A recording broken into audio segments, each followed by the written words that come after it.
வணக்கம். நம்மள நாம எப்படி மதிப்பிடுறோம்? நாம பொறந்த இடத்த வச்சா, இல்ல நம்ம வேலைய வச்சா, இல்ல நம்ம நம்புற விஷயங்கள வச்சா? இதெல்லாம் இல்லேன்னு ஒரு பழமையான ஞானம் சொல்லுது. இன்னைக்கு ஒரு மனுஷனோட உண்மையான அளவுகோல் எதுங்கிறத பத்தி ஒரே ஒரு சக்தி வாய்ந்த சிந்தனைய வச்சு நம்ம ஆழமா பார்க்க போறோம். வாங்க உள்ள போலாம். நாம இன்னைக்கு பேச போற எல்லா விஷயத்துக்கும் ஆதாரம் இதோ இந்த ஒரு பக்கம்தான். இது ஜனவரி 19ஆம் தேதிக்கான ஒரு தினசரி சிந்தனை. பார்க்க சின்னதா இருந்தாலும் இதுக்குள்ள வாழ்க்கையோட ஒரு பெரிய உண்மை அடங்கியிருக்கு. சரி, நம்மளோட முதல் பகுதிக்குள்ள போலாம். உண்மையான அளவுகோல். நம்மள எதுங்க உண்மையிலே வரையறுக்குது? இந்த ஒரு கேள்வியில இருந்து தான் நம்ம தேடலே ஆரம்பிக்குது. நீங்களே கொஞ்சம் யோசிச்சு பாருங்களேன். ஒருத்தர இன்னொருத்தரை விட எது அழகா பண்ணுது? ஒருத்தரை பத்தி நாம பேசும்போது முதல்ல நம்ம மனசுக்கு என்ன வருது? அவங்களோட குடும்ப பின்னணியா, இல்ல அவங்க பாக்குற வேலையா, இல்ல அவங்க என்ன மதத்தை பின்பற்றாங்கங்கிறதா? ஆனா நாம பாத்துட்டு இருக்கிற இந்த மூலம் என்ன சொல்லுதுன்னா, நாம பொதுவா யோசிக்கிற இந்த வெளி அடையாளங்கள் எதுவுமே உண்மையான அளவுகோல் இல்லையா? அப்போ அந்த உண்மையான வித்தியாசம் எங்கதான் இருக்கு? இதோ பதில் இங்கதான் இருக்கு.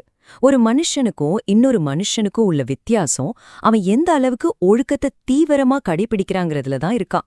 இது சும்மா ஒழுக்கமா இருக்கிறது மட்டும் இல்ல, எந்த அளவுக்கு அர்ப்பணிப்போட அதை நம்ம வாழ்க்கையில கொண்டு வரோங்கிறது தான் இங்க முக்கியமான விஷயம்.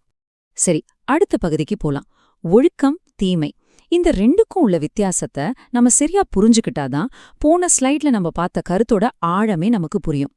ஒழுக்கம்னா என்னங்கிற கருத்து ஒவ்வொருத்தருக்கும் ஒவ்வொரு கலாச்சாரத்துக்கும் மாறலாம் இல்லையா? ஆனா இந்த சிந்தனை அதுக்கு ஒரு பொதுவான விதிய கொடுக்குது. அதாவது ஒரு செயலோட விளைவு தான் அதோட தன்மைய தீர்மானிக்குது. சிம்பிளா சொல்லணும்னா அது நல்லதா கெட்டதாங்கிறத அதோட முடிவு காட்டி கொடுத்துடும். தீமைக்கு இவங்க கொடுக்கற விளக்கம் பாருங்க, ரொம்ப சிம்பிள். எந்த ஒரு செயல் உங்கள உடல் ரீதியாவோ, மன ரீதியாவோ, தார்மீக ரீதியாவோ, ஆன்மீக ரீதியாவோ பலவீனப்படுத்துதோ அதுதான் தீமை. அது ஒரு கெட்ட பழக்கமா இருக்கலாம், இல்ல ஒரு சின்ன எதிர்மறை எண்ணமா கூட இருக்கலாம். அதே நேரத்துல இதுக்கு நேர் எதிரானதுதான் ஒழுக்கம். ஒழுக்கம்ங்கிறது ஒரு ஆக்க சக்தி.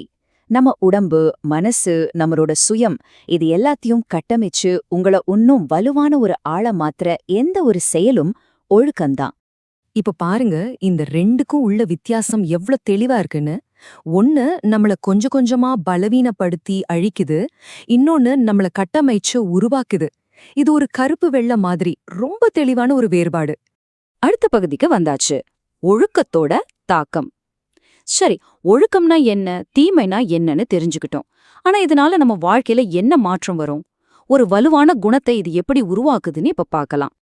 இங்க ஒரு முக்கியமான விஷயத்த நாம கவனிக்கணும். ஒழுக்கம்னா சும்மா கெட்டது செய்யாம இருக்கிறது மட்டும் இல்ல, அது ஒரு செயலற்ற குணம் கிடையாது. அதுக்கு பதிலா நம்மள செதுக்கி ஒரு சிறந்த மனுஷனா உருவாக்குற ஒரு ஆக்டிவான சக்தி. ஒழுக்கத்தோட சக்திய கொஞ்சம் பாருங்களேன். முதல்ல நம்ம உடம்பையும் மனசையும் வலுப்படுத்துது. இதுல இருந்து நம்ம ஆளுமை, அதாவது நம்ம பர்சனாலிட்டி உருவாகுது. ஆளுமை வளர வளர நம்ம குணம் இன்னும் செழுமையாகுது. இதோட கடைசி பலன் என்ன தெரியுமா? மிகச்சிறந்த ஒரு நிலையை நாம அடையிறதுதான். இப்போ நாம கடைசி பகுதிக்கு வந்துட்டோம். வாழ்க்கையை விட முக்கியமானது. ஒழுக்கத்தோட மதிப்ப இதை விட ஆழமா, இதை விட அழகா யாராலையும் சொல்லிருக்க முடியாது. இந்த சிந்தனைக்கு ஒரு மணிமகுடம் மாதிரி நாம நேரா திருவள்ளுவரோட வார்த்தைகளுக்கு போறோம். நினைச்சு பாருங்க, 2000 வருஷத்துக்கு முன்னாடியே அவர் ஒழுக்கத்தோட உச்சபட்ச மதிப்ப ஒரே வரியில சொல்லிட்டு போயிருக்கார். ஒழுக்கம் விழுப்பம் தரலான், ஒழுக்கம் உயிரினும் ஓம்பப்படும்.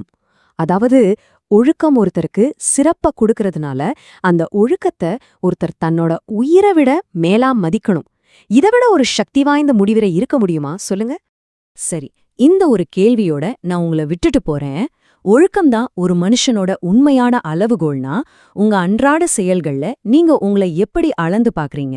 எந்த விஷயம் உங்களை பலப்படுத்துது, எது உங்களை பலவீனப்படுத்துதுன்னு யோசிச்சு பாருங்க. பதில் உங்ககிட்ட தான் இருக்கு. சிந்திப்போம்.